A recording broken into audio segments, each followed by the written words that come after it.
When I was little, we're talking about, kindergarten, first grade. I did not know I had Asperger syndrome. In fact, I was an adult, probably in my 50s, before I even knew that Asperger syndrome was a thing. I mean, I heard about it, but I didn't really know what it was. But as a little kid in kindergarten, first grade, second grade, whatever, I understood that I was different simply because the way that others responded and reacted to me. I didn't know why I was different. I just knew that I was different. There is something that sets us apart. Now, if I were to pose the question, what is different about Aspies compared to neurotypical people, the list would be almost endless.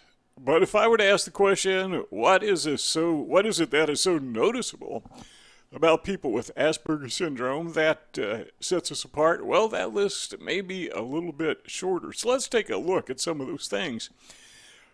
What is it about Aspies that makes us so noticeably different? And by the way, I'm working on a video that should be up tomorrow that is going to be called something like How Not to Be a Nerd. So you'll want to tune in to that. All right, number one is this. People with Asperger syndrome tend to have an above average intelligence. We're talking about in the aggregate. I may not be smarter than you are, but in the aggregate, we tend to be more intelligent than people who are considered neurotypical. Now, why is that? I've read a little bit about it, but I've never seen anything that fully explains what causes that phenomenon other than it just is. But you can stop and think about all the famous people, like Einstein, who were considered to be on the spectrum. They were high functioning autistics. They were people with Asperger syndrome, or so it is believed. For some reason, I can never think of the name of the Tesla guy when I need to think of it. But Elon Musk, yeah, that's it, claims to be an Aspie. Is he? I don't know, but I'm going to take his word for it because he knows himself better than I do. So, that type of person tend to be highly intelligent. Now, that tells me something else about highly successful people. Is they don't need to be extremely aggressive to be successful. If you are intelligent and you know how to play the field, the business savvy that comes with high intelligence, then you can be highly successful in business as well.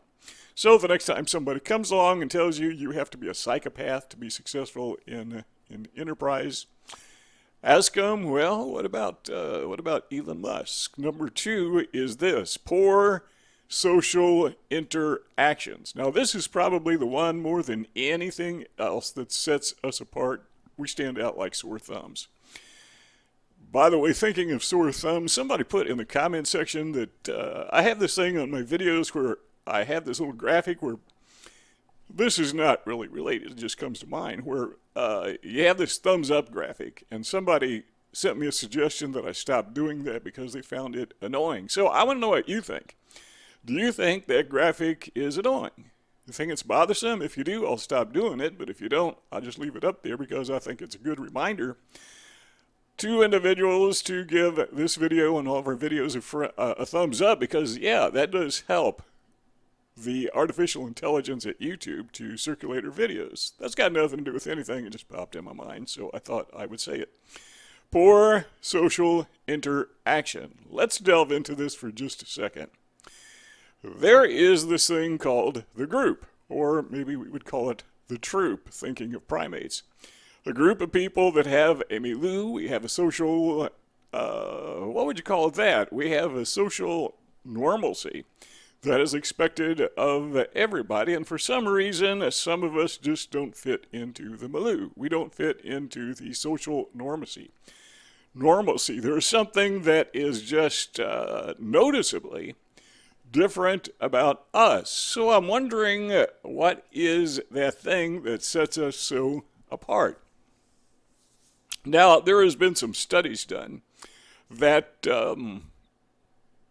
reveals that we tend to, no, not just people with Asperger's, but all humans tend to favor people who are like them. We tend to like people who are like us. Well, we're not like everybody else, so they will tend to set us apart. They will either try to get us away from them or they will try to get themselves away from us. And that is because they pick up on these poor social interactions. And it's not just how we talk, it's also how we behave. Apparently, we just behave a little bit weird, a little bit strange from their perspective, from their way of seeing things. And so we tend to stumble over words when we're talking. I do that when I do my video presentations. I'll be thinking one word, and then I'll think of another word, and then I'll try to say them both at the same time, and then I have to stop and do it over. So people sometimes wonder, why don't you just stop and restart your video and correct that? Well, if I did that, it'd take me all day to do a single video. So the social interaction deficit basically boils down to the fact that our minds, this is my opinion, that our minds, our brains, work differently. That it is almost like we're thinking too fast to talk. Thinking of one thing and trying to talk at the same time, but now my thoughts are on something else while I was talking about the previous thing. You know what I'm talking about.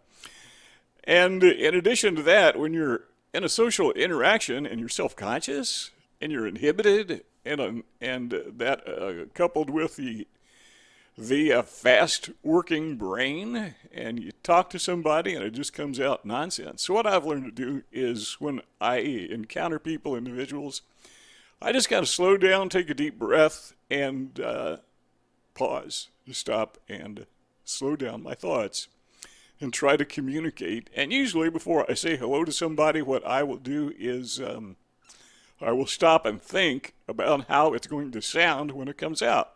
And it still comes out kind of weird sometimes, but the point is we have very poor social interactions. So part of that, I think, is, again, repeating myself, we tend to think faster than we talk, and also we tend to be inhibited. We have this anxiety when we're around other people, which typical neurotypical people don't have that problem. Number 3 is this, something that is noticeable about people with Asperger syndrome, is the fact that we tend to be focused on special interest. Now, when I say focused on special interest, I don't mean that we merely have special interest, because I think everybody does. I was watching a documentary on North Korea. Why am I obsessed with North Korea? I don't know. A lot of people are. But I was watching a documentary on North Korea, and I noticed that there is this illegal business of young people, young women, smuggling makeup into North Korea. And their customers are all women. Surprising and not surprising. Why is that? Well, because women tend to like makeup. They just want to look pretty, they want to look nice, and these same people were smuggling in hair dye, and so the North Korean women who could afford it could buy cosmetics and make themselves look nice. But men not interested in that, don't seem to be at all. So what are men interested in? Well, they're interested in sports. They are interested in cars. And they're interested in women who wear makeup and hair, fix their hair. So maybe that's why women like to do that, so they can attract men. I'm just guessing here. But the point that I'm making is everybody has special interest. Maybe cars, it may be makeup, but we all have special interest of some kind. Well, what's the difference? The difference, as you probably already know, is people with Asperger syndrome tend to drill down and get stuck on a special interest. And by that, what I'm saying is we tend to cling on to that special interest and become obsessed with it. Now, one of my special interests that I'm obsessed with is the study of narcissism. I've got a whole channel besides this one that focuses exclusively on narcissism. Kind of a new channel, just getting launched. If you want to see it, I'll put a link in the description below. And also, I have an obsessive interest, special interest in Asperger syndrome. more so than autism across the board, the whole spectrum. I'm really kind of focused on just Asperger syndrome, even though you really have to look at the whole thing just to understand Asperger syndrome. But, that's one of my special interests that I'm obsessed with. When I talk to people with Asperger syndrome about this, typically they tell me that, yeah, I've got a special interest, but I got more than one. So I suppose that seems to be normal to have multiple special interests. These are special interests that we seem to be obsessed with. Number 4 is this, kind of like number 2, but it's odd speech patterns. We, as I mentioned earlier, when it comes to talking, we tend to stumble over words, but also we tend to use words that people call them big words. They're usually not that big, they're just unfamiliar. But we like to be as tidy as we possibly can, and sometimes speech tidiness involves using the most appropriate word that we can possibly think of. And sometimes those words that we use are either unfamiliar to other people, or if they are familiar to other people, they're words that other people may not use in their own lexicon of terminology. For example, we may use terms like negligible. Your average truck driver does not use the word negligible. I'm sure he knows what it means, but it's not part of his or her vocabulary. His or her. Not too many women driving trucks, but yeah, there's some of them. I see them on the interstate now and again. So because we have these odd speech patterns, other people will perceive us as being, okay, trying to think of the appropriate words so I can live up to what I was talking about. They see us as being special. And you can see it on their faces. You see a guy at the store, maybe you go into a gas station to pay your bill, go in to get a snack, whatever. You say hi to somebody or make small talk, which we don't do very much. And it's kind of obvious we don't do it very much. And that person that we're talking to, maybe it's the cashier, will kind of look at us like, ew, what is this guy? We have a space alien in our midst. So that is something that is very noticeable that sets us apart. Okay, the fifth thing that is very noticeable, in my opinion, is people with Asperger syndrome tend to have flat affect. That is, we tend to think better than we communicate verbally.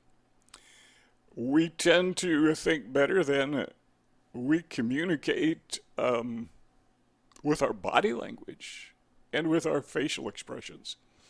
Surprisingly, we pick up more. I'm talking about people in general, not just Aspies, but we tend to pick up more from facial expressions than we realize. But if you've ever been tested for Asperger syndrome, one of the things they typically do is they do a facial recognition test, not where you recognize the individual, but where you recognize the expressions. They have a person who's smiling. Is this person happy? They'll show you a whole series of pictures, and you're supposed to identify which one is happy, which one is afraid, which one is worried, and that type of thing. And we tend to lag behind in recognizing facial expressions. What's more is we tend to not make facial expressions. So we don't give those tells. I said this in another video, but Aspies probably make good poker players because we don't give away what we're thinking. We don't give away our emotions through our facial expressions. And maybe that's because our emotions are subdued. We don't have the array of intense emotions that merit facial expressions. It's kind of like we don't have the thought that demands the word to say. Only instead of verbal words, it's facial words, expressive words. Same thing with body language. Yes, we do have a body language. And usually our body language says this guy is vulnerable. That's not necessarily the body language that we want to use. But typically, people with Asperger syndrome don't talk with their hands. Italians are infamous for using hand gestures and expressing themselves by using their hands. So I don't know what people with Asperger's do if they are Italian. I suppose they are more physically communicative than their peers. I don't know. I have no idea, but just guessing on that one. But the point is, we have flat effect. And that's very noticeable. People seem to, neurotypical people, seem to pick up on that almost immediately. Have you ever had this experience where you walk into a room of people who are neurotypicals and they just pick you out instantly? I mean, just, you may not be there more than a second, and they got you pegged. This guy is somehow different. This girl, this woman is special, like we mentioned earlier. That's because some of these signs are just flat out noticeable. Other people pick up on them very, very, very quickly. Flat effect is one of them. Somebody will come up and they will be, the body language, a smile, hello, and all of that. How you doing? Haven't seen you forever.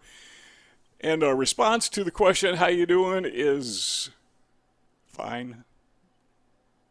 And we've learned to say a little bit more than that as we get older, but fine. I'm pushing 70 years old. And throughout my life, I've learned a thing or two, and I like to share that with people. I'm not an expert by any means, but I call it life's laboratory. And what I've learned along the way, I like to make videos and just let people know, hey, here's what I've learned. I hope this helps. Number 6 is this: lack of coordination. Is there any Aspie in the world who does not identify with this? Well, turns out there are some Aspies who are very athletic. Personally, I can't think of any, but I've read about them, so I know they're out there. But by and large, people with Asperger syndrome may not have the coordination that neurotypical people have. We tend not to be as strong, physically strong, as neurotypical people. So what that means is when you're a kid and you go to gym class, you go to phys ed class, you're not a happy camper because you wind up on the bottom of the hierarchy. And the guys that they call jocks, and I don't know what they call girls who are athletic, I guess they call them athletic girls, but they are on the top of that hierarchy, and we wind up on the bottom of that hierarchy. And when it comes time, to choose teams, you're the last one chosen, or you're next to the last one chosen, because we have a lack of coordination. And I pause there for a second, because when I say we, I'm talking about in the aggregate. I like to emphasize always with all of these things, there are exceptions. You don't have to hit on every single one of these things to be qualified as a person with Asperger syndrome. So those are the 6 things. Take a look at your screen. You see those rectangles? That means that this can go on and on and on as long as you want to listen, as long as you want to learn. And if you enjoy what you're hearing, give this video a thumbs up, leave a comment, and we'll see you next time.